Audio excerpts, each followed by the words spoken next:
ভয়াবহ বন্যায় নাকাল বিশ্বের বিভিন্ন দেশ। প্রবল বৃষ্টিতে সৃষ্ট বন্যা ও ভূমিধসে বিপর্যস্ত ভারতের ত্রিপুরা এখন পর্যন্ত 24 জনের প্রাণহানির খবর পাওয়া গেছে।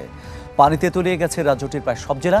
আগামী 24 ঘন্টায় ত্রিপুরার বেশ কিছু অঞ্চলে ভারী বৃষ্টির পূর্বাভাস দিয়েছে আগরতলার আবহাওয়া অধিদপ্তর। এছাড়া আকস্মিক বন্যায় চীনে নিহতের সংখ্যা বেড়ে দাঁড়িয়েছে 11 জনে, নিখোঁজ রয়েছেন আরও 14 জন। ভারী বৃষ্টিপাতে বন্যা পরিস্থিতির অবনতি হয়েছে মরুর দেশ সৌদি আরবেও।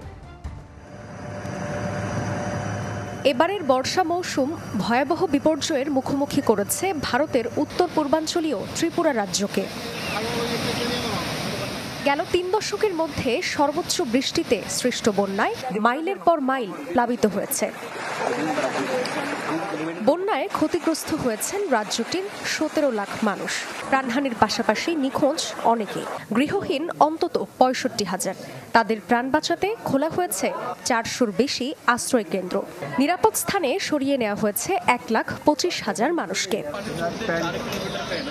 গেল 2 দিনে ধীরে ধীরে কিছু নদ নদীর পানি কমতে শুরু করলেও এখনও বিপদসীমার ওপর দিয়ে প্রবাহিত হচ্ছে রাজ্যের প্রধান নদী গোমতীর পানি।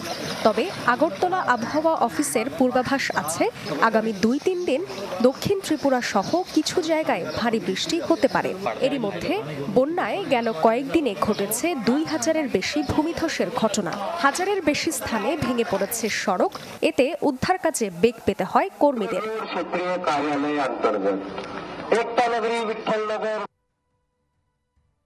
এদিকে আকস্মিক বন্যায় চীনের উত্তর পূর্বাঞ্চলীয় প্রদেশ লিয়াওনিংয়ে প্রাণ হারিয়েছেন বেশ কয়েকজন। বন্যায় ডুবে গেছে রাস্তাঘাট, ঘরবাড়ি, গাছপালা।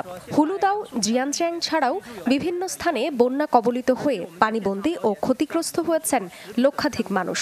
বিদ্যুৎ বিচ্ছিন্ন অনেকে। এছাড়া সব মিলিয়ে ক্ষয়ক্ষতি হয়েছে অন্তত $100 কোটি। হঠাৎ ভারী বৃষ্টিপাতে সৌদি আরবেও বন্যা পরিস্থিতির অবনতি হয়েছে। এর মধ্যেই তায়েফ, আরদিয়াত, মক্কা সহ বিভিন্ন অঞ্চলে মাঝারি থেকে ভারী বৃষ্টি ও বজ্রপাতের সতর্কতা জারি করা হয়েছে। জান্নাতুল সাদিয়া, চ্যানেল 24।